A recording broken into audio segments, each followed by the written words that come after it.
me put it back on mute.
Welcome back, everybody, to this week's live episode of the DCL Duo podcast, brought to you by My Path Unwinding Travel and also our good friends over at the WDW magazine, the DCL magazine. If you have not headed over and checked them out, please do. You can head over to DCL-magazine.com and sign up to get the float test issue delivered straight to your inbox, your inbox if you digitally subscribe, or your mailbox if you physically subscribe. But we want to say thank you and appreciation to both My Path Unwinding Travel and DCL Magazine for sponsoring our show. And Sam, I'm going to bring you in now. And hello there to your co-hostess with the mostest. There's Samantha. And we got a fun topic today. You want to intro our guest, Sam? Yes, I'm super excited to introduce to the show Chris and Erin. They are friends of ours from the Seattle area. We actually met them on board a Disney cruise, and Chris has the distinct honor of being our Lorcana tutor. That's an honor to be our Lorcana tour. Well, yeah. Welcome Lorcana tour, Chris. Tutor. Not tour, tutor. I said tutor. You just gotta go. Yeah. Well, welcome, Chris. Welcome, Erin. Thank you. I did a thing this weekend and won a tournament. So I have a champion mat to go with it. Holy cow, Chris, congratulations. Oh my goodness. It wasn't that big a tournament, but it was we have like an Olympic athlete tutor for Lorcana. That's what we have. There you go. Yeah. Yeah, Chris actually taught us how to play Lorcana on board a Disney cruise. And then, of course, we have met up with Chris and Erin's daughter, Piper, who also plays Lorcana, a bunch of different card game stores in the area. And so it has been really fun, of course, getting to know their family and playing Lorcana with them. And most of the time getting our butts whooped in Lorcana, especially by Chris in particular. Well, actually, Piper, too. Piper's pretty darn good as well. Yeah, she's gotten she's good for an adult, not just good for like a kid, just to be clear. So we're super excited to have you guys on the show. We're going to talk about your 12-night Mediterranean cruise. But before we dive into talking about that, there's just a bit of cruise news that came out in the past week. So we need to talk about that real quick. So booking is now available for the new Mickey and Minnie Cove cabanas at Castaway, which are the additional cabanas that have been added to the row kind of between the Family Beach and where Serenity Beach start. There's a new row of cabanas there, and apparently booking has opened for them, but not until cruises embarking December 5th or later. So not available for the Destiny maiden voyage, that means, or the Destiny, a couple of initial sailings, but should be available for other sailings that are going to Castaway after December 5th. So pretty cool. Another important piece of news, and this is I perfect. just want to that we point have- out you started that piece of news with booking is now available, and I have a feeling a number of people were typing into their web browsers to head over to Disney Cruise Line to book sailings. But no, those bookings are not available. No, sorry. Yeah, no, we don't have itineraries yet. They're maybe on somebody's desk with the Epstein files. I don't know, but they're not available yet. Don't go there, Sam. Don't go there, please. Just keep it. Let's just keep it neutral, please. Anyway, the other piece of news, this is funny to have Chris on for this, but the other piece of news that we found out this week is that there is a new Lorcana event being held on the Disney Treasure. It is a receive a booster pack and find and trade and complete a card collection quest. I'm not sure what that actually looks like. So, but it's on board the Disney Treasure. We have heard that it was a sort of a testing thing and that they might be releasing it more broadly. It might be an upcoming event on, all of the sailings, or it could just be exclusive to the Disney Treasure. We're not sure, but it just happened, I believe, this past week. So I gotta ask. gave them I gotta promo ask Chris. cards. Yeah, I gotta ask Chris how excited you are about this. So I'm very excited. I actually want to book a treasure cruise as a result of that, and I don't want to go to Florida to book a cruise, so it was persuasive. They're giving away, from what I've seen, limited edition Disney Lorcana backpacks, like the sling bags, and it's a thing that they're also launching at the parks at DCA at the end of the month with the new set release. Where my understanding is you'll get a pack of cards and then you'll work with other people to trade cards. And then once you accomplish a series of tasks, they give you promo cards. And on the treasure specifically, they're giving like a set of 4 or 5 foil promo cards that I suspect would sell at a premium right now. Wow. So they're not. So they're set. Which set promo cards are they? The new set that's coming out. So they're not. This is not the new set that's coming out. That's going on the treasure. It's older cards, but it's newer versions of those cards and it's special edition cards. So as people potentially want to, I don't know how playable the cards are, but if the cards are playable, people will want them in their decks to be particularly fancy, and that those would trade at a premium. The one that they're doing at DCA at the end of the month is going to be a Bell Accomplished Mystic card, and it's a super cool version of that. That is a playable card and is from an old set, but it's getting reprinted and fabled. Before we go on, I got to ask, just because she's here, Erin, are you into Lorcana? Do you play Lorcana, or are you like, nope, that's for them? That's for Chris and Piper. And apparently Ingrid has Ingikana, which is her own version of the game, which is basically where just Ingrid wins. Yeah, it's pretty much how all of her games go. I tried Lorcana a little bit, and the number of sets that come out and new cards, I couldn't keep up. And so I was like, you know what, you guys that'll be your thing. And I will have other things that I do with the kids. I think her profile would be similar to yours, Sam, where she'd be a very strong limited player. And then just like, I want to come in with new cards that nobody else knows, that nobody knows, and we can just do it. And then I'm going to be done after tonight. And I'll see you again in 3 months. So people understand what Chris is saying. Sam shows up to tournaments and wins. I play a lot more than Sam and show up to tournaments and get my BUT handed to me. So like Sam is just like walks in the door and is like, ooh, this card's pretty, I'll play with that. And then wins. So anyway. It must add like a dynamic of like unexpectedness though. So people don't know what to do with her, which is exciting. That's I don't know what to do with her, and I'm married to her, so there's that. So yeah. I think the limited tournament play that we're talking about is where you get sort of random cards and you have to make a deck out of the random cards you get. And so everybody's on the same, playing field as far as what cards you get, rather than somebody having to build a deck over the course of months or years. And so for me, that levels the playing field enough that even if all the cards are brand new to me, they're brand new to everybody else. And so I can sort of roll with the punches and just kind of play with the cards that I'm dealt, versus having to have a strategy going in. So I think that's why I do okay in that style of play. I'm with Chris. I want to get on the treasure so I can get the promo card. So there's that. Yeah. And I have a feeling our friend Craig out there might already be booking another sailing on the treasure just to get the promo cards. So there you go. All right. Last piece. There's rumor that they're going to have tournaments on deck too, and they have it's the one ship that's selling Lorcana live. Like, so they have Lorcana on the boat. Wow. Yeah. All right, Sam. Last piece of Disney Cruise Line news. Did we have one more piece of news? That was it. That was it? Oh, that was everything. Oh, okay, yeah. We talked before the show. We thought we had 3 news items, but we decided one of them was not news. So we are moving on. All right, let's talk to Mediterranean. I'm going to bring up fabulous PowerPoint that was prepared here. And so, Sam, you wanna dive in?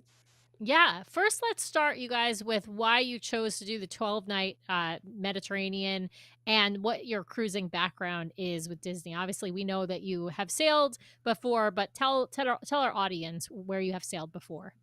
So I'll start with cruising background and then I'll go to the med cruise. The cruising background for us together is we did a 7-night Mexico cruise out of San Diego. I think a couple of Thanksgivings ago. It was a very maritime cruise. We had a good time. We met Sam and Brian, and that was a good experience. We booked a placeholder. We burned the placeholder. It just wasn't fitting for us. Separately, without the kids, we once did a carnival cruise, like a Mexico, like exactly the cruise that you expect. It was cheap and we got what we expected, but we spent some good time with people into Mexico. And we did a repositioning cruise from Seattle, one night from Seattle to Vancouver for either Princess or Norwegian. I'm not even sure what cruise line it was. Maybe, yeah. And then I didn't many even know years there was such ago, a thing as a one-night repositioning. Wow. it was a one night repositioning because they have to stop, like to go, they have to stop at an international port or something, like the rules. And then way back in the day, I had 2 cruises on the Disney Magic back when they were first starting out. And the only reason I have 2 cruises is because the first cruise went so poorly, they offered everybody on the ship like a $99 deal to come back for 3 nights again. So like I got a second cruise for $100, which was nice. They don't do that anymore, apparently. And then how we ended up on the Mediterranean cruise is we were talking in the spring about, we had a hole in our vacation in our summer schedule and the kids didn't really have camp yet. And then we got an email from Disney that was like, hey parents, are you looking for something to do this summer? And like, I know I always look at those and I'm like 99% of the time, there's nothing interesting, but this was the 1% of the time where I started looking down and I'm like, there's a 9-night cruise and a 12-night cruise that would work for us. So we started talking and it kind of went from there. Yeah, I was in on the 9. Like I was like 12 seems like a lot. And then because we took like 2 days to decide, the 9-night deal went away. And we're like, I guess we're doing the 12. So there you go. I mean, twist my arm. I'll take the other 3 nights. There you go. I know. That's where Chris was at. He's like, I mean, if we're gonna do it, we might as well just like go all in. Yeah, for sure. Absolutely. And 12 nights that's a big commitment because you're talking basically 2 weeks when you figure in traveling over to Europe. Let's talk the details a little bit of traveling. You guys are coming from the Seattle area. Where are you flying through and where are you flying to? So figuring out flights was a little bit of an adventure, especially traveling with 4 of us, because the flights can get real spendy in a hurry. So we looked at a variety of different options. We ended up going with Condor, which is a European airline. It flies through Frankfurt. Frankfurt's not my favorite airport, but Condor's relatively cheap. We got economy comfort seats, which were nice. We get extra bonus miles and all that jazz. So we booked Condor flights. We flew through Frankfurt to Rome, and then we flew back home from Barcelona through Frankfurt to Seattle. So the flights were pretty easy. It ended up being like, when you add in the time, it ended up being 20 days, which we were a little bit anxious about, but it ended up turning out better than we would have expected. That's awesome. So you spent some time on the front and back end of the cruise in Europe. And sorry, I missed it. Where did you fly into for the cruise? Rome. Okay. And then out of Barcelona. Out of Barcelona. Mm-hmm. Okay. Yeah. So what did you get up to in Rome? I'm curious. Wait, Brian, we have to get to the slides because it's on the slides. Oh, it's on the slides. Okay, I'll go. I will now go back to the slides. There we go. All right, going back to the slides. Let me see if I can get them. We did want to make sure that we got there early, just because you don't want to miss the ship, right? So like we were like very adamant that we got in a few days early, could kind of adjust to the jet lag, and just in case we had any like flight challenges. Leading up to the cruise, I think there were a handful of folks that had some weather delays and things like that. People were worried about missing the ship, and that just seemed like stress that we did not want. So well, and like if you're going to be in Rome, sorry, yeah, when in Rome, right? I was going to say absolutely, but you also have 2 kids who need to adjust to the time, right? And Piper is 11. Ingrid is how old? 8. 8. Okay. I know Piper's 11 because she's the same age as Nathan, so it's super easy for me to remember that. So they've both got to adjust to the time zone. You guys have to adjust to the time zone, and we're talking about very big difference in time zone because we're all on the Pacific coast, and so we are talking. Well, and how did they do with the flight over and adjusting to the time zone? Like, what was your experience with that? Did they get on the time zone fairly quickly? Did they get some sleep on the way over? It was better than I expected. Ingrid generally is pretty adaptable, so she did sleep. Piper less so. But when we landed, it was like kind of early-ish afternoon, and we just made sure that we stayed up. So I think that was kind of the key to getting over that initial jet lag. And then the first couple nights we were up a little bit in the middle of the night, but I think we were adjusted pretty much within like 2 days. I do travel to Europe a fair chunk, so I'm used to it. So Piper really listens to me, and like she won't sleep on the plane because she has a hard time sleeping on the plane. We're both autistic, so like that's just not a thing that's going to happen for her. But she listens to here. You cannot go to sleep, and she was super tired, but she did not go to sleep, and we stayed up. And then we planned something early for the morning after we got in, so we had to get up and go do it, so that we were committed. And it forces you at least a little bit, and then all you have to do is make it most of the way through that day, and you're in pretty decent shape. So that wasn't that bad for us. We also had some experience where the family had traveled to Europe last year too, so that they had at least done it once recently before, and knew kind of what they were getting into. But gelato. Gelato, always copious amounts of gelato. We actually gave Nathan his first Coca-Cola ever when we went to we flew to Munich, and we wanted him to stay up that again for the afternoon, and we got in sort of early mid-afternoon. We wanted him to stay up until 8 or 9 p.m. at least, so we could kind of adjust. And so we plied him with Coke, and that seemed to work. All right, well here we've got some pictures of Rome. Tell us what we are looking at. Sorry that Chris's face is cut off in the it's the way it should be. Picture. So the first photo is near where we stayed the first night. So the first night we walked around a little bit, got to know the area. It was oppressively hot in Rome, like stupid, wickedly just sap everything out of you hot. I see the neck fans. I see the Oh neck my God. It was something else. Like it was a heat wave. Like it was like high 90s the whole time we were and there. humid and stale. And like we book places with air conditioning because Piper, like she will tell you, she does not do well in the heat. So it's just one of those things. And like we had air conditioning in our room, but it wouldn't actually get cold, like at least US style cold. And like nothing is air conditioned there really. So it was a lot. But that was the first picture is Aaron and Ingrid walking around because Ingrid needed to get some wiggles out. The second picture is the Pantheon in Rome, which we went to this last full day that we had there. And then that's Piper at the Vatican Museums. So while we were in Rome, the first day we did the Vatican Museums, and we got in early, and that was fantastic. We got to see all of the things. We got to sit in the Sistine Chapel for a while, watch a woman faint from the heat and collapse, and then people coming to help her. And then the second day we did the Colosseum in the morning. It wasn't as much fun because it was so sunny and hot. But then after that, we went to the Pantheon when it was a little bit cooler, and that was nice. We also went on a hunt for Lorcana cards and struck out in Rome. Hunt for Lorcana cards. There's a theme that's going to happen here, folks. There will be more Lorcana talk. Lorcana on Italiano. Yeah. There you go. It is a theme of our life. That's for sure. Yeah. Well, here is your embarkation day. I love this photo outside the beautiful Disney Fantasy. Of course, she's over in Europe this summer. And wait, before we get to boarding, I just want to ask. So the food in Rome. I mean, it's Italian food, so I can't imagine it was like. But did the kids do okay with the food in Rome? Did they enjoy the pastas and the pizzas and the gelato? Pasta, gelato, yeah, those are like their favorite foods. So I feel like you can't really go wrong with food in Rome. We really found some good places. They had ice cream or gelato every day of the trip, and they were keeping the streak alive. Like that was a big thing.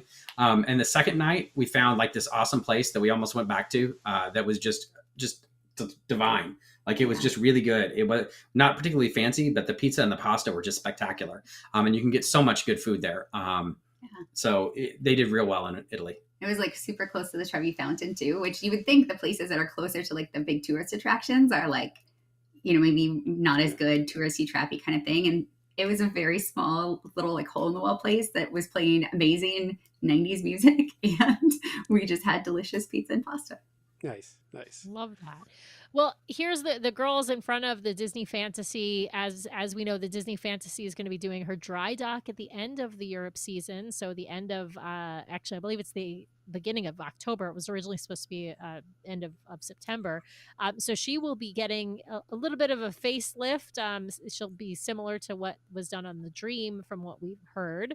But here are the girls in front of the ship on Embarkation Day. Tell us, how did Embarkation Day go? Getting to the port, check-in, all that kind of stuff. It was pretty smooth. We got a car through our travel agent, and it's a haul. Like that's the one thing to know. You can take the train there, from everything we read, but with 2 kids and a bunch of bags, we just didn't want to have to negotiate that. So we got a car to the port. The trip went quicker than we expected, so we had some waiting outside the port. It was a little bit cooler there because of the water and being outside of the city. But we waited outside for maybe half an hour. Then they put us in a line. It seemed pretty orderly. They collected the bags. We got everything on. We got on. We did our thing. Ingrid got to tell the person what to say for our name. We got on. It was not as magical as the last time we got on a boat because that was a special once in a lifetime kind of thing. But it was good. Oh, I love that. Now, I gotta ask. You gotta give a little. Who's your travel agent, by the way? Oh, so yeah. Our travel agent is Sarah from My Path Unwinding Travel. She's amazing. I can't say enough good things about her. She helped us arrange all kinds of things. She helped us with our shore excursions. She helped us with this. I'm wearing my Galactic Star Cruiser shirt. She helped me do that back when it was a thing. Yeah, I cannot say enough good things about Sarah at My Path Unwinding. Would use her again for just about anything. We're thinking about going to Japan next year for Tokyo Disney. And Sarah's already talking to us about that.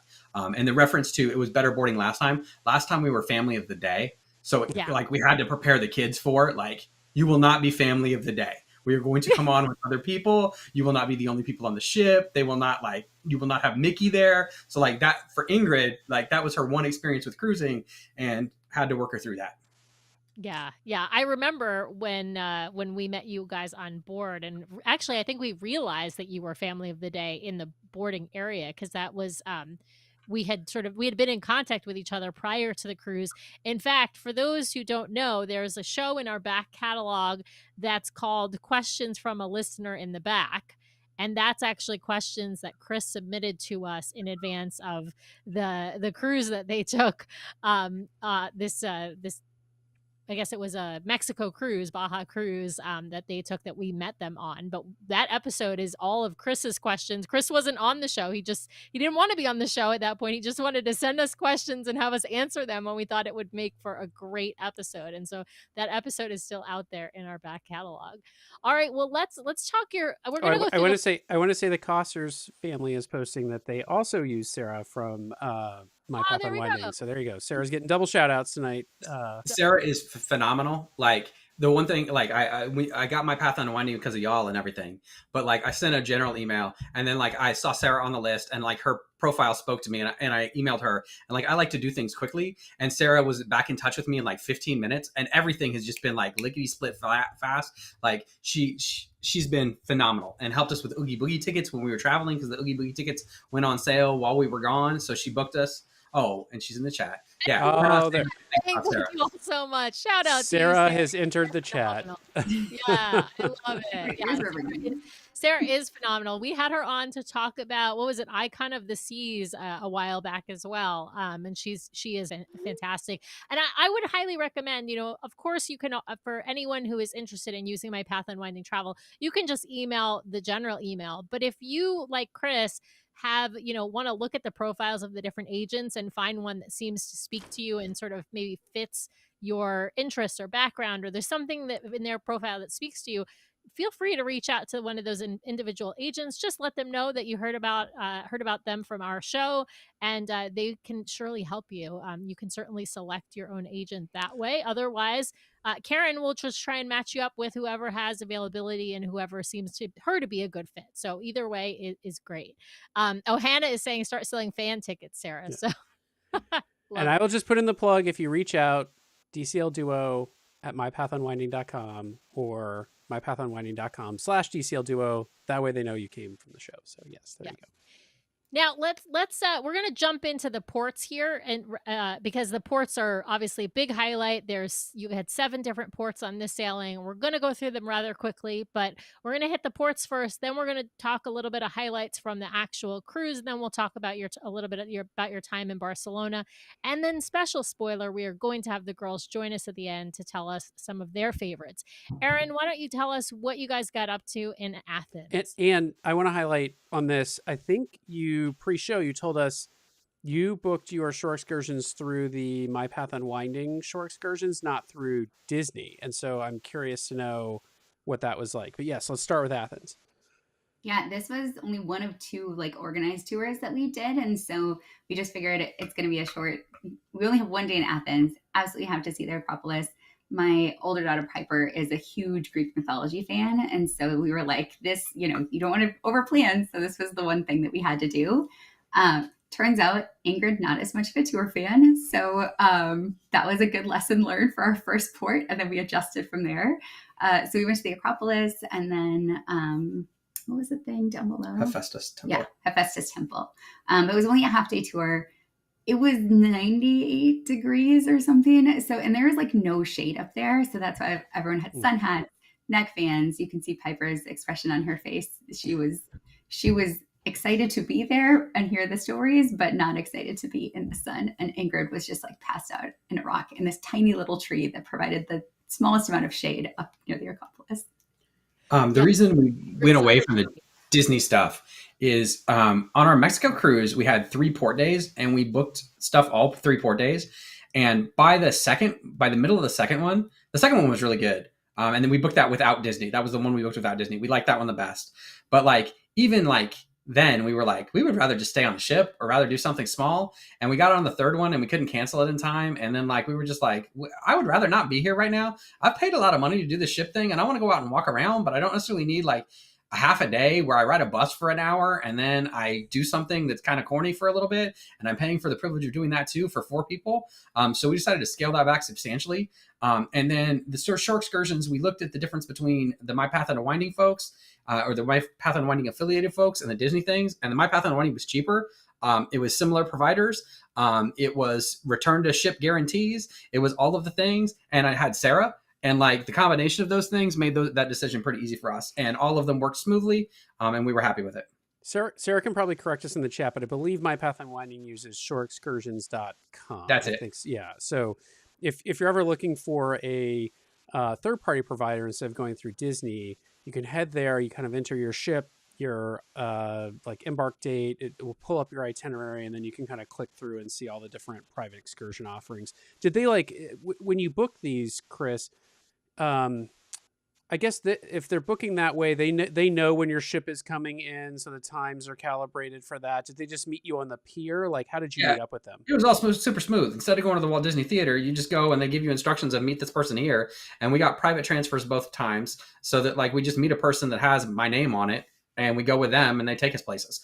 So that we spent extra on the private transfers for the thing, and that I think that worked out well. We weren't so bold as to like full on, we're going to like book something on our own that's an excursion. We did walk around most of the ports, but the shore excursions thing, it wasn't that much different than a Disney thing. You just met them at a different spot.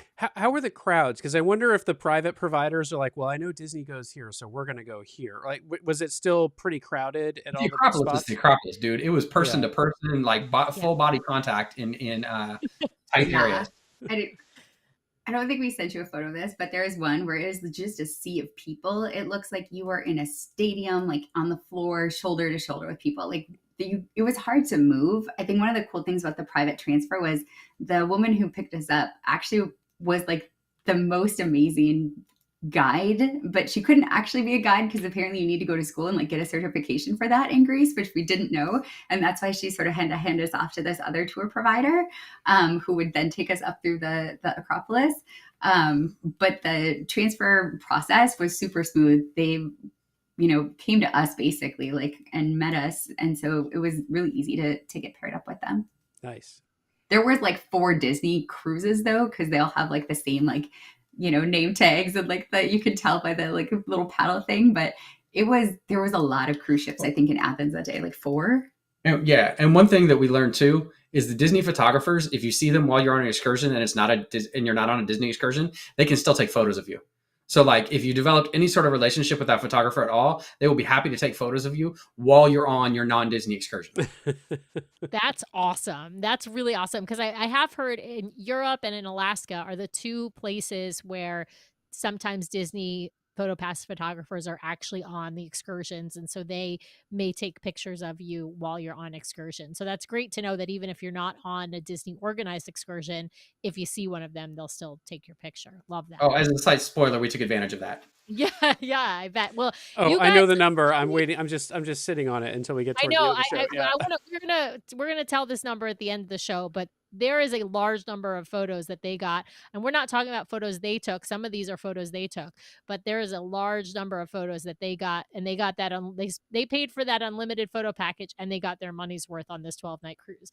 All right, well, let's talk Santorini. Here we are in Santorini. We can see the funicular you're sitting in, even though I'm sorry the girls' faces are cut off. There's a picture of the girls in front of the I Love Santorini sign, as well as a waiting picture. That's what you labeled this, Chris. Tell us what you guys got up to in Santorini. Santorini was all right. We went off the ship. We rode the funicular up. If there's a slight charge for that, there's a slight wait for that. They load that sucker full, and you go up, real up. And it was interesting. We got there. It's very touristy where we were at. I know some people went on excursions to further away places that I think would have been better. But when you get dropped on the port, it's a tender port, and then you're right in a town that, like, it is a tourist town. And it was fine. We saw some interesting things. It was beautiful, like all kinds of fantastic views, all kinds of amazing pictures. We had some gelato, as one does. And the girls and I came back a little bit early because we were hot and tired and wanted to go back to the ship. And Aaron stayed out and walked around. Yeah, what we kind of learned is, like, especially in the heat, we do really well if we go out in the morning for a couple hours and then get back into air conditioning sort of the middle of the day. And then we can, like, normally pick it up and go back out again at night. I was just like, man, Santorini I've never been here before. I just want to walk around some more. So, like, I had a great time popping in all the little shops, but that's not necessarily something that's super fun for the kids and Chris to do. So they took earlier kind of funicular down, and then I came back a few hours later. It wasn't too bad. Awesome. Now, I know you can walk up and down, or you can ride a donkey up or down, but if you're going to walk, you're going to have to avoid donkey poop, is what I've heard. Accurate.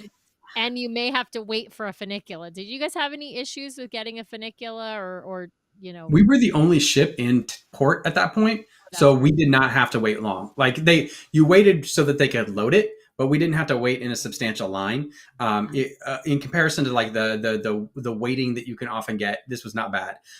We did hear about the donkey poop. We saw the donkey poop. We saw the steps. It's a lot of steps. It's a small steps, but it's a walk.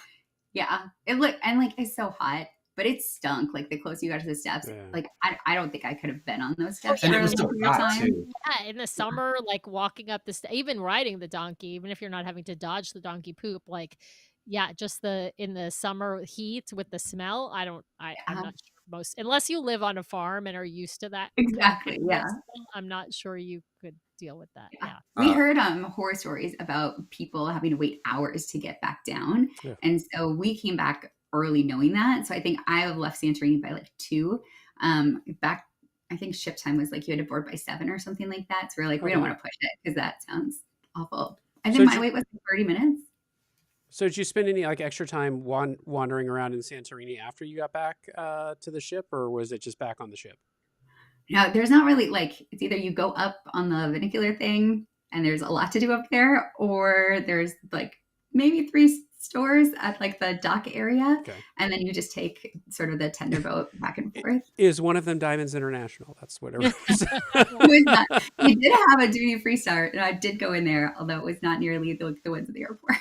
Yeah. Brian hasn't been to Santorini, so he doesn't know it. There's really nothing down at the bottom there. It is just the dock, and then you go up the funicular.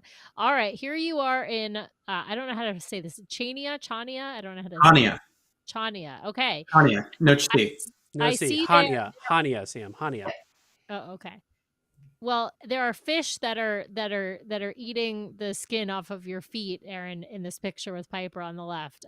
Tell us why did you do this crazy thing to have fish eat the skin off your feet? Well, one, I think because we had also been in a few ports by that point, and our feet were just kind of like tired and like getting a little rough. And Ingrid was all in on the fish. Like she saw that in Santorini and she was like, we have to do that. And we're like, we're not going to do it here because it turns out everything in Santorini is more expensive. So when we were in Hania, we didn't have like a set thing that we wanted to do. We went and saw the lighthouse, walked around a little bit, and then we were like, okay, well, this is where we'll do the fish thing. We ended up getting some like really reasonably priced wine next door. Like it was kind of like it was still touristy, but not quite to the extreme because it was actually people lived there. It wasn't just like a place that tourists go. My feet are so ticklish. Like I was losing my crap in this photo where I was giggling. Like it was really hard. Like they go in between your toes. It is a very unique experience that, I encourage everyone to try if you have the opportunity. It's not something that I need to do often. I like it. We had done it before in Hania when we were in Hania. And as soon as I told Ingrid about it, Ingrid was all in. And then we found it's called Ariel's Fish Spa. How can you be on a Disney cruise and not go to Ariel's Fish Spa? And then Ingrid and I were selling people as they were coming in and they were curious. So like 3 other parties came in because of us. Like we were the first ones there. Everybody else was lining up. It was great. And right up the road from this place, there's a supermarket. And that dude was awesome. And he had reasonably priced wine. So like I would not, having done this again, I would not buy my stuff in Santorini. I would wait for a Hania or somewhere else where people actually are, and you can get a much more reasonable deal. Ingrid complimented him. Ingrid got her first free stuff of the cruise. Ingrid got a lot of free stuff on this cruise. Yeah. She also went to different, she was like Goldilocks. She went into 3 different fish things for her feet because they have like the big ones and the small ones. And she tried them all. She just bounced around. They were very cool with it. When in Hania, I guess. Yes. And I see some more gelato being enjoyed here on the right-hand side, continuing this. It was excellent. Yeah. It was a big, yeah. Nice. All right. Next I love this. I will tell you, I cannot, when I have my feet done as, pedicure, the cheese grater thing gets me every time. I'm like so ticklish. And so I don't think I'm ever going to go and have those fish eat the dead skin off my feet. I don't think I could do it. Your feet will feel better afterward. They're so smooth, Sam, though. Like that's the thing. You're like, oh, that was good. All right, now we're in Mykonos, and Ingrid's definitely got some attitude in that middle photo there. I love it. So what did you get up to in Mykonos? So this is where we split. So I get very motion sick. So Chris and Piper did a tour that you had to go in a very tiny little boat to an island. Sizable. And I was like, not doing that. So Ingrid and I just took the tender a very short distance into the town. They have these beautiful windmills. This is one of the Disney photographer pictures because they take amazing photos. And so this is her sleigh pose, which she got to be known on the ship for. We saw all these like stray cats just out and around. We had some delicious like baklava. She played and made sandcastles on the beach right in front of this like little tiny Greek church. Like it was windy, so it wasn't as hot that day in Mykonos. And that was honestly our favorite port because it was just such a nice, relaxing, just kind of like walk around and it was really cool stuff. She also got free stuff. That was a theme. Like the store owner fell in love with her and just gave her things that she wants all of the things in the store, which I think was also probably why she liked that port. But Chris, you and Piper did a tour. Yeah, we went to the island of Delos, which is big in Greek mythology, and Piper's all big on Greek mythology. She did not love that it was mostly a history tour rather than a mythology tour, but she enjoyed seeing it. Those are some lions that are original. Those are the replicas that they've put out, and they have the originals in the museum. Once we got in the museum was fantastic.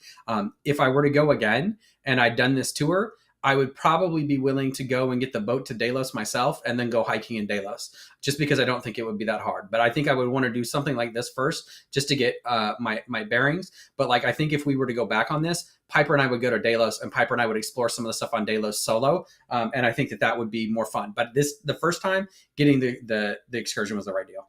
Nice. What free stuff? You got to tell me some of the free stuff that Ingrid got. Gosh, she got a bar of soap when we were in Hania from one of the store owners.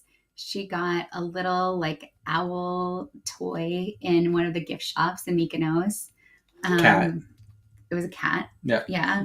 She got a cat with 2 different size eyes, and Piper has different size pupils, so she called it Piper. Yes. There was something else she got. She just gets free stuff when she's solo because she's small and she's cute and she's precocious. She has a lot of energy. She has a lot of enthusiasm for people's stuff. And so I think that they're just like, oh, you're so sweet. Here you go. Nice. All right. Well, after Mykonos, we are off to Valletta, Malta. Malta. Okay. Yep. And so I know from pre-show again, you didn't do excursions everywhere you went. So some of these places you just kind of got off and wandered around. Was this one of those ports? Very much so. And we didn't like it that much. It was not our favorite. It was stupid hot and stupid expensive, and we were ready to be anywhere else. It was pretty. Like, it was one of the prettiest places that we went to. Like, the views that you could get. Like, I highly encourage going out. There's a World War II era war room that I read about afterward that I think would have been cool to go to. But, like, the kids weren't having it that day. Piper was especially not having it. Everybody was suffering from the heat. So we got out. We walked around. We got some gelato that we didn't eat all of. So that tells you how the quality of the gelato. Like, gelato got thrown away by several people. And like, it was fine. But I didn't need to go back. But it was really pretty, and you could get some great shots. You could see some really cool stuff, but I don't know, maybe we missed it, but that was not my favorite port. Yeah. The heat kind of is just like an overarching theme, that it was very humid in Malta. And so I think that definitely puts a little bit of a damper on things, because even if you have like an umbrella for the shade, you've got the neck fans, you're still just like sweaty and sticky and unhappy. Do you think an excursion would have helped, or do you remember what kinds of excursions they were offering? They had some beach excursions that people enjoyed, but I didn't want to be out on the beach when I'm just like suffering. We would rather be at the pool or in air conditioning. So like, there was stuff to do. There's some cool World War II era stuff. There are other historical things that I think would be neat. It just was not the port for us on this cruise. Maybe other people, and if it was like 20 degrees cooler, we could talk about it. But where we had it was not happening. Yeah, fair enough. Yeah. Fair enough. All And right. you're pretty far into your cruise at this point as well. And Malta is an island, and it is sort of known for being a beach destination. So that's also one of the things that factors in. Yeah. The kids call Chris an indoor boy. So I think that, the beaches probably are not the place that you're going to find us. It's those of us from the Pacific Northwest. We melt, we just we physically Right. cannot handle heat. So, yeah. All right, Messina, did you just do a wander off the ship, or did you have a shore excursion here? This was a wander off the ship, but this was probably the best wander off the ship in the whole lot. Messina was fantastic. Like, you get dropped kind of, or at least we got dropped kind of in town, and you could walk around, and we actually got to like places where people are, right? Like, we're actual, like, and that was neat. I found my card shop. I got some Disney Italian Lorcana cards. There was this cool clock tower that did this amazing like clock thing that just kept going, and like, we just It's kept like thinking 15 minutes. it was wild. Yeah, the bronze figures move. It plays this like gorgeous song. There were various different scenes that would kind of The go lion in, like, roars. the windows as the lions, roosters would crow. It was quite the experience. I do think it was probably Chris's favorite, because he did find Lorcana there, and we like set out on various excursions, like various kind of adventures to go find these card shops. But he went to town. He was like, I will take all of your Italian cards. Like, which ones do you have? They offered me English cards, and I'm like, I got what? Why do I need English cards? Wait, so they have cards where it's in Italian They instead have of local English? language. They have local language cards. Yeah. But we found they don't have very many Spanish cards. That was a disappointment at the end of the trip. But like, they have Italian, they have French, they have German, they have English, Chinese, and Japanese. Yeah, I would absolutely expect Ravensburger to have German. So Yeah. Yeah. Nice. That's very cool. And I love this like post that they had in the middle of town that pointed out where everything was, in terms of like your global positioning. And it was just a really cool place to walk around. We got some really good gelato, which always makes it a highlight. And it was just a wonderful place to just like walk around and kind of be and feel like you were in Italy. We also talked to a couple of cast members that we got to know, and they like this port too, because they can like go off and they can walk and they can get a really good meal at a reasonable rate. So like, of the ports that we really liked, both Hania and Messina were places where like you could get to where people live and get people level prices, rather than just like, we are going to gouge the crap out of you. Yeah, for sure. That was actually a really good tip. One of the people who worked at one of the bars had talked about how, if you want really good recommendations, talk to the cast members, because they've been to these ports before. I think they kind of like share information about like where is really good to go. And so he said it. He went out and had like a fabulous meal and a beer, and it was like, $10. Nice. You can't beat that. And yes, Jeff, the Lorcana cards were in Italian. That's what Chris was saying. You can find them in Italian, you can find them in Spanish, you can find them in German, you can find them, of course, in English, and then Chinese and Japanese, you said, right? So yeah, so you can find other language cards out there. And so that is pretty cool. Okay, your last port of call before, of course, getting back to is Barcelona. apparently Tatooine. Yeah. Although it's called Yeah. called Majorca. It's actually Mandalore. That's the dark saber. Yeah. Okay. I was curious because that is not the typical lightsaber that we've seen. So there we go. All right. So what? Yeah, wait, so Yeah, did you just you stay guys on the looked ship? at Did you just on stay on the ship? board. And I looked at Palma de Mallorca, and it was our last port. And we looked at the list, and somebody had put it up in the Facebook group that there were like 4 or 5 other ships in port, and it's a beach destination. And I just told Aaron, I'm going to not get off the ship. You can do whatever you want to do. This is where I will be. And I told Ingrid, you want to go to the pool deck when nobody else is there? And like Ingrid and I had the most marvelous morning where we were the only 2 people on the pool deck for like an hour. And then, in a spoiler alert for what you might ask me later, right? One of my favorite Disney movies was playing. We got to watch it on Funnel Vision, right? Like it's the one time it played all cruise. Ingrid's in the pool, like by herself, no kid swoops. She could swim. I'm on the pool deck reading my book, just hanging out. Piper comes out. She comes out for our favorite scene. We get to yell out the words, right? Like Aaron comes around. It was one of my favorite mornings, right? Like I thought I liked a sea day, but I kind of like a port day where everybody else goes away and I just get to hang out. It was awesome. nice. I'm going to tell you the best place to do that in like the Caribbean Bahamas area. This is going to sound totally crazy. Don't get off at Castaway and the entire ship is empty. Oh, I And bet. you can have the pool deck to yourself. And there's still, cast members, of course, on board so you can get your hamburger or so you can go to Cabanas or Marceline Market. We do not advocate this for those of you who are going to Castaway for the first time. We have only No, of course. ever done it like there was one time that the weather was not great at Castaway. We just decided to stay on the ship, and a lot of people ended up getting off. And then we've had a couple of cruises back to back that have stopped at like Lookout, Castaway, Lookout, Castaway. And on one of those, I think our Christmas holiday cruise that we did this year, Yes. we just hung back because it was also kind of cool and windy, and so. But I don't advocate this if it's your first stop at No, Castaway. of Just course get off not. and go. Yeah, of course. If it's your first time at Castaway, but like if you've been to Castaway a lot of times and you really enjoy an empty pool deck, just like Chris is describing, you're going to get an empty pool deck. Our first cruise, we felt like we needed to do everything, and we suffered. The quality of the cruise and our attitude toward each other suffered as a result of that. It did not go as well as it could have if we would have just scaled back and like picked this is the thing that we want to do and done that thing and like walked around the other couple, but just like burned a couple hours. But then when we scaled that back, I think that we had a much better trip. If we would have gone on excursions at all these places, we would have been giving a very different trip report. And I think we would, and like, that's knowing your family and what you want out of this too, and where it fits for you. But like, seriously, one of my favorite days was being on the pool deck with Ingrid, just hanging out. And when it's just 2 of us and the people to bring us things, like it was great. Yeah. Yeah. No, I do think that there's like, if there's something that you want to do in that city, like I was a big one, like if I haven't been there, I was like, I want to get off the ship. Like then I can say I've actually been to the city, right? It's not just like I sat outside the city. Palma de Mallorca, it was like so humid that it was almost like foggy too. So it was one of those things where you like immediately step outside and are just kind of like hit in the face with it. And I was like, well, the cool things to do is this like cathedral thing to go see. And I was like, and I could kind of see that from the ship. So I was like, of all the places, it's our last port day. And we never really get a chance to explore all of the ships when we've been on them before. And so to have that morning was actually just kind of magical because you get to see the ship when it's not as full as it normally is and do things where there's not a ton of people. Like I think you did trivia with like 4 other people and they were like, wow, this has never been that empty.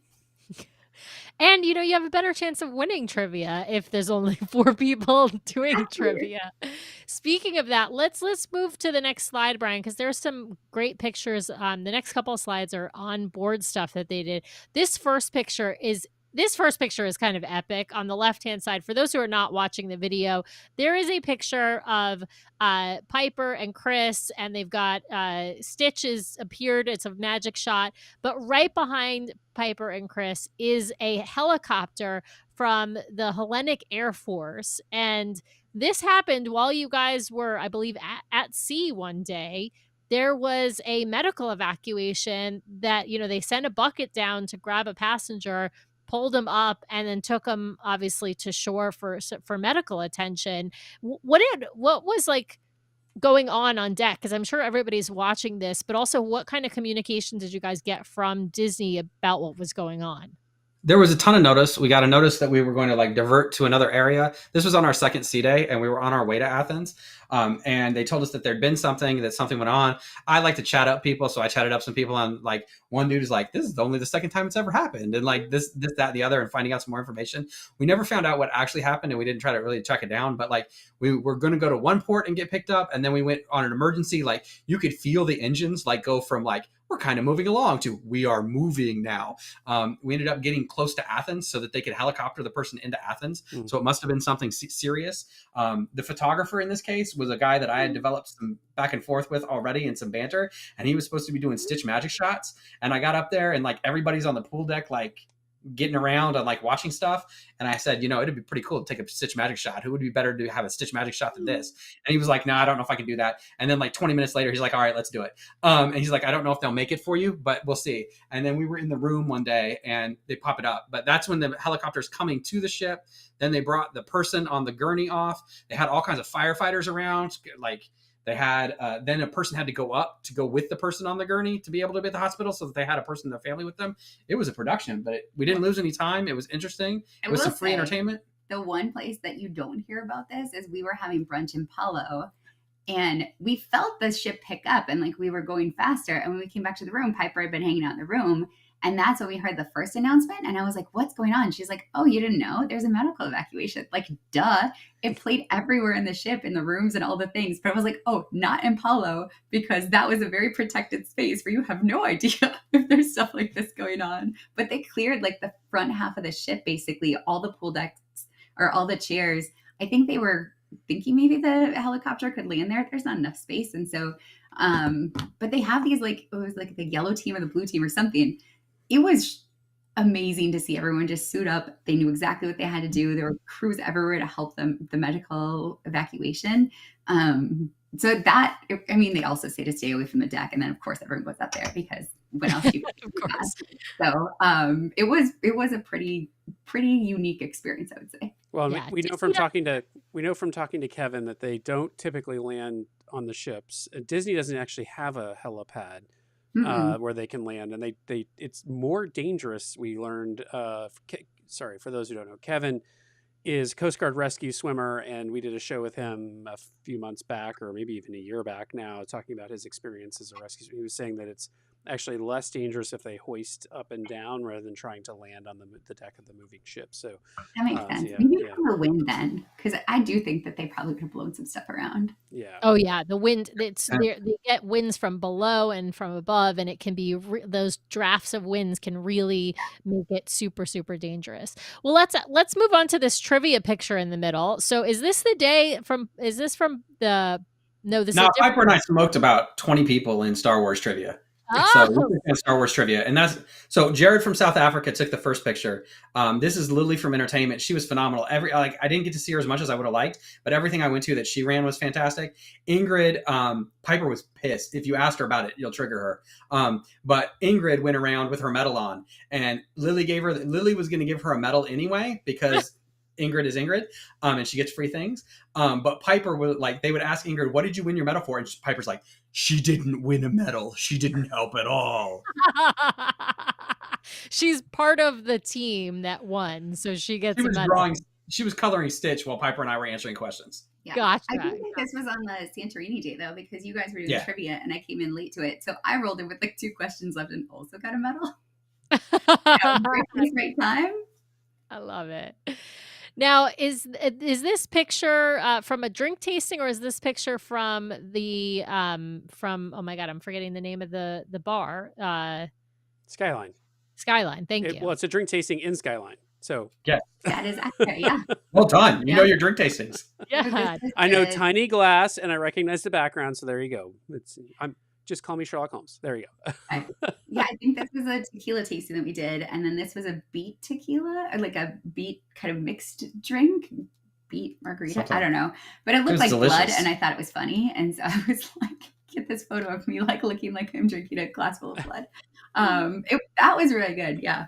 We did a handful of drink tastings. The best one was the rum and mojito tasting that we did up on the like floor where they have Edge, and we were the only people there. So it was the two of us and like somebody else, or somebody No, like the person leading doing the tour. It was like it was actually kind of odd to be the only two people at this, table in the center of a room with no one else around. But then you had like these windows that you could see out the, like great views from around the ship, and very personalized attention, I guess.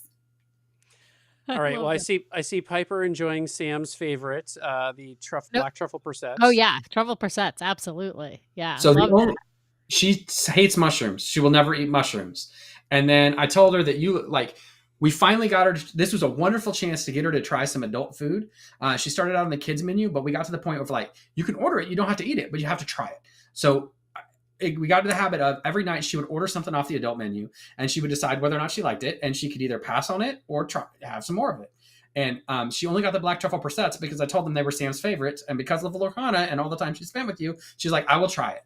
And she didn't know what a truffle was.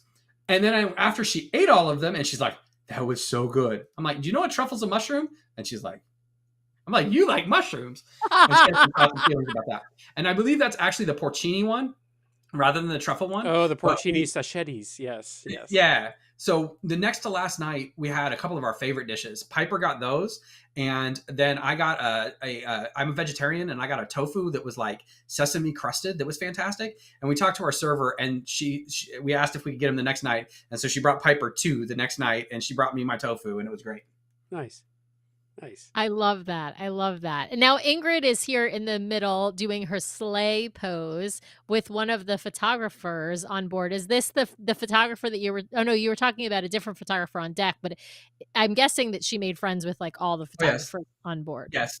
This is Lucia, and Lucia's from Brazil, and Lucia gave them an award as the best models on the ship. So this was after she gave them the award as the best models on the ship. And Lucia was big into sleigh pose, and she would ask Ingrid to do sleigh pose. And then I asked if Lucia would do sleigh pose with Ingrid. So they did sleigh pose together. I love that. Now, I feel like this is the time where you've got to tell us what was the total, because we're talking about photos. What was the total number of photos you all took on this 12-night cruise? Before he says this, though, the reason we know so many of the photographers is because Chris is like, we got this photo package. We have to get value. So we took so many photos every day that the photographers then knew us because we showed up to so many of the things. And so I think that's why a lot of our trip was influenced by like, oh, there's that photographer that we know out in this port, which maybe you wouldn't catch otherwise. But because we grew to, build relationships with these people, like that's kind of how the photographers all kind of came together. So I love character encounters just in general. I think the characters are fantastic. And I think you got a photo that I'll save the story for that. But so like we go to the character stuff, and then we kind of created a loop at dinner where we would take all of the photos at dinner, and then you just kind of get to know everybody. And then like we get to walk around. We get to walk around after dinner. We like to take a little loop after dinner. There's some more pictures you can take. You can just do that here and there. So we got to know the photographers. And I had known from way back in the day that you had several hundred pictures as a most that somebody's got on a photo pass. And then partway through the cruise, I text you and I'm like, so what's the number? And Piper and I, as I mentioned before, are autistic and we like goals. And then when you told us a number, we were like, okay, we could beat that. Plus we've got Ingrid. And Ingrid will always take a photo. Ingrid is down for a photo whenever, wherever. Plus Aaron never gets to be in the photos. So it was good. So the final number, we had a bad last day. We only got like 10 on the last day, but we ended up with 1,061 photos on our photo pass. Oh my God. That may be a new winning total. That is a new record. I think the record that had been set by our friends Willie and Rebecca was like over 800 photos. I don't remember the exact number, but I believe it was over 8. But I will say it was not on a 12-night cruise. It was on like a 7-night or maybe a 9-night. We can step it up if we need to. Next time.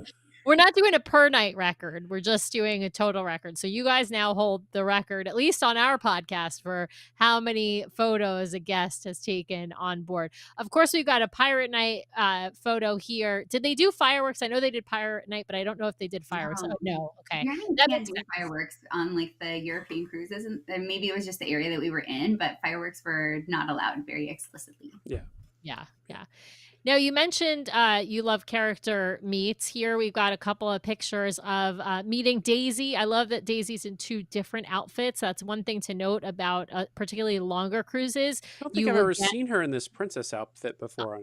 I don't think I've seen that outfit either. I want to say that there are some unique outfits that you might get on European cruises Well, that you don't. longer cruises too. Yes, Yeah. I'm sorry, on longer cruises that you don't get, as well as group photos, which we have one at the end. But let's jump to Barcelona, because I know we have the next couple of slides of Barcelona before, because we're running out of time here to get the girls. We want to get the girls on and ask them their favorites.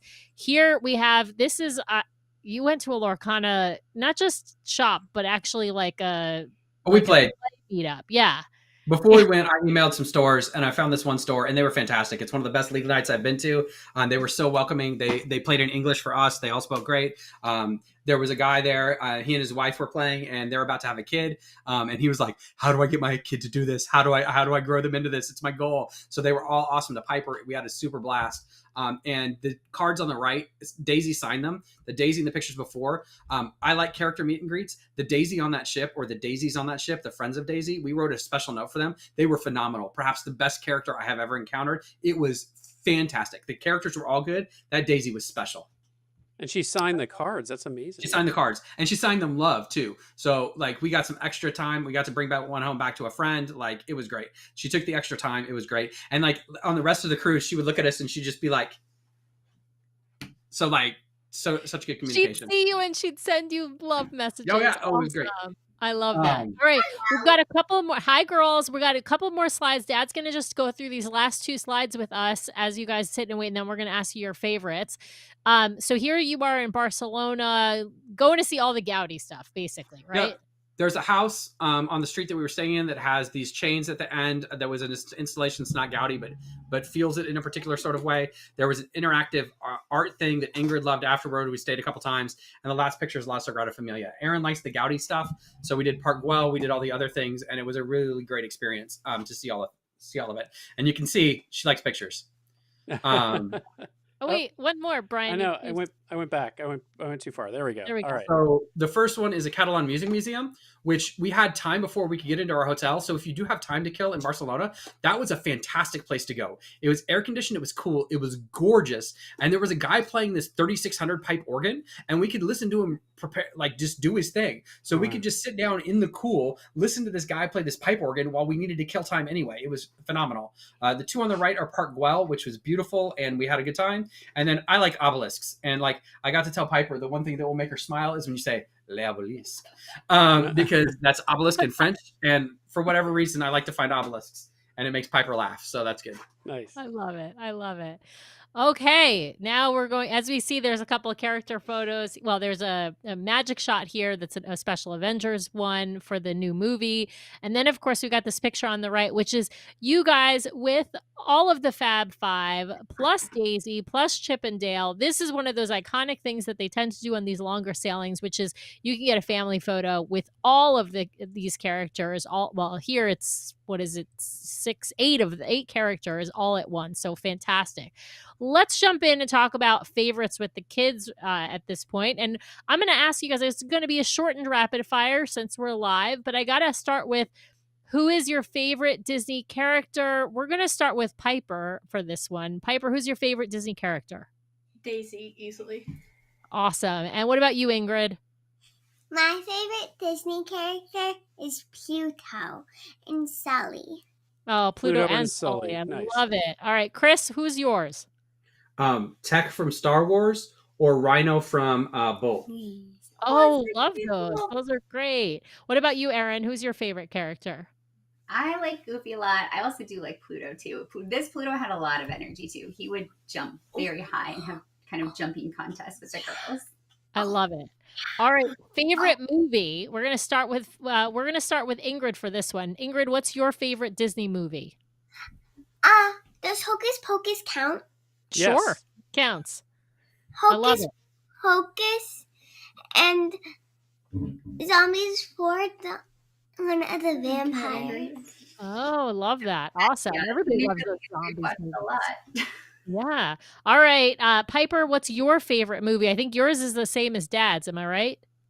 No, I love No. Wall-E. Oh, you love Wall-E Wall-E. is one of my favorites. She started watching Wally on the cruise, and she loves it. Wally is great. That's Wally's such a great movie. one. Chris, which is your favorite one that you watched on Funnel Vision? Bolt. Bolt with the 1/16th wolf. It's so good. Part Wolverine. So good. That is really good. Erin, what about you? What's your favorite Disney movie? I'm repping my power line on this Ah. call. So, Yes, the Goofy movie. Yes, all the way back to the 90s. That is my absolute favorite. Love Nice. it. Okay, we're gonna do favorite Disney song, and then we're gonna jump to some favorites about this cruise in particular. We're gonna start with Erin since she's gone last twice. So, what's your favorite Disney song, Erin? Favorite is Surface Pressure from Encanto. Yes, absolutely. All right, that's the right answer. Chris, what is your favorite Disney song?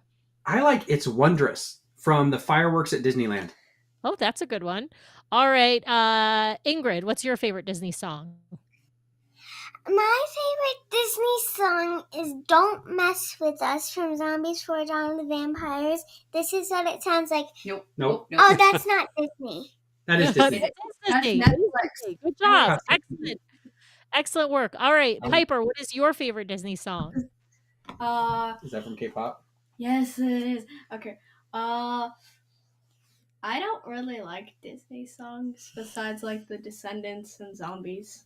The DCOM Descendants and Zombies soundtracks get played a lot in our house. All right, well, that's fair. Okay, we're going to jump on board this cruise, and I want to know what your favorite port was, okay? So we're going to we'll start with Chris this time. Chris, what was your favorite port? I think either Messina or Mykonos. All right. Erin, what was your favorite port? I would say Mykonos. Mykonos. All right, Piper, what was your favorite port? Mykonos, but especially going to Delos. And you forgot to mention it was Delos, not just a random island in Mykonos. Yes, he did cover that. Don't worry. All right. Oh, she was watching. She needed the island named. Oh, the island name. Gotcha. Okay. Ingrid, what was your favorite port? I liked Mykonos and Hanya. Oh, yeah. You liked having those fish eat the skin off your feet, huh? Oh, I heck did not. yeah. I did Heck not. yeah. I love it. Barcelona too. I don't know if that counts because like where you get off, but that was like by far my favorite city of the trip. Oh, awesome. All right. I got to ask what your favorite food was to eat, let's say on the ship, okay? So, Erin, what was your favorite food on the ship? I don't think you can go wrong with the Mickey churro waffles. Like those are are iconic. Solid choice. Solid Yeah. choice. They are excellent. All right, Ingrid, what was your favorite food? My favorite food was Talk like a normal the human being, fried please. rice. The I fried like Fried rice. rice. That's a lot. She had fried rice every breakfast. At Oh, Cabanas. nice. wow. I love that. I always forget that's there in Cabanas. Great choice. Love that. All right, Chris, what was your favorite food on the cruise? I think the salmon, the sesame crusted tofu that I had was so Yeah. good. Nice. Awesome. All right, Piper, tell me what your favorite food was on the cruise. It was that like truffle thing, or the lemon pound cake in Cabanas. Ooh. Oh yeah. The See, she black just truffle went with pop was both of good. us. She went with both of us. You just You got your truffles. I got my lemon. Fantastic choices, Piper. I love it. Fantastic. Okay, now my last question is just going to be your favorite ship. You were just on the Fantasy. You have been on the Magic before. Tell me which ship do you like better, the Fantasy or the Magic? We're going to start with youngest. We're going to go by age order. Ingrid. So my favorite one was the Fantasy. The Fantasy. All right, Piper, what's your favorite? It's got to be the Magic for me. All right, classic. All right, Erin I think Magic. Yeah. and Chris. Can't go wrong on a Disney cruise, but I'd say Magic too. Wow. All right. All right. Well, you all have one rapid fire today. Congratulations. You all get medals. And you can all claim that you contributed to getting those medals. So Wait, congratulations. medals? Just Like making Like medals. the winner medal. Just like Imaginary the medal. Oh. ones you have. We don't have Oh. We've- yeah, medals. Sam, you're making promises that we can't keep here, so thank you for that. Well, as we wrap up here, I just want to first thank Chris, Erin, Ingrid, Piper. Thank you for spending some time with us this evening. We really appreciate you taking the time out to share your cruise experience with all of those folks out there watching and those folks who will listen later. So thank you so much to each of you. we have some really important information to tell our listeners and people who are watching live, which is that we will be back on tomorrow night. We will be live with Danny Schuster from WDW Magazine and DCL Magazine. He got to go in Toronto to see the cast of Hercules, the first cast of Hercules on the Disney Destiny, do some rehearsals and do a little bit of a demo for He even got to play with the puppets. So yeah. Yeah, so he's going to be on our show tomorrow night live. We're going to be on at 5:30 p.m. Pacific, 8:30 p.m. Eastern time, talking all about that experience, what he got to see, and why he thinks that the Disney's Hercules the musical is going to be perhaps the best stage show on Disney Cruise Line. We will also be back next week, our normal time. That is Monday at 5:30 p.m. Pacific, 8:30 p.m. Eastern. We're going to have Doug Parker from Cruise News. Cruise News Today. He does YouTube videos every single day about what's going on in the cruising world. He sails on lots of different cruise lines. He has sailed on Disney before, and we're going to talk about what's going on in the cruise industry as a whole and where he thinks Disney is positioned with all of these new ships coming out. So please join us on both of those shows. Thank you all for watching. Actually, Sam, we can't talk about the topic yet, but I do want to go ahead and have people mark their calendars because we will also be back on, what is August 16th, Sam? I don't even know what day of the week that is. Or August 15th. Is that Monday? No. August 15th. August is a Friday. August 15th is a Friday. August 15th. August 15th, next week, mark your calendars for another live episode with the DCL Duo, special live episode. We cannot talk about what it is about yet, but mark your calendars because we'll be live with a very special episode and a very fun guest. So, all right, with that, I just want to say thank you again to the Paul family for joining us. It has been fabulous having you on. And to everyone out there watching, listening later, thank you so much. And we will see you next time. See you tomorrow.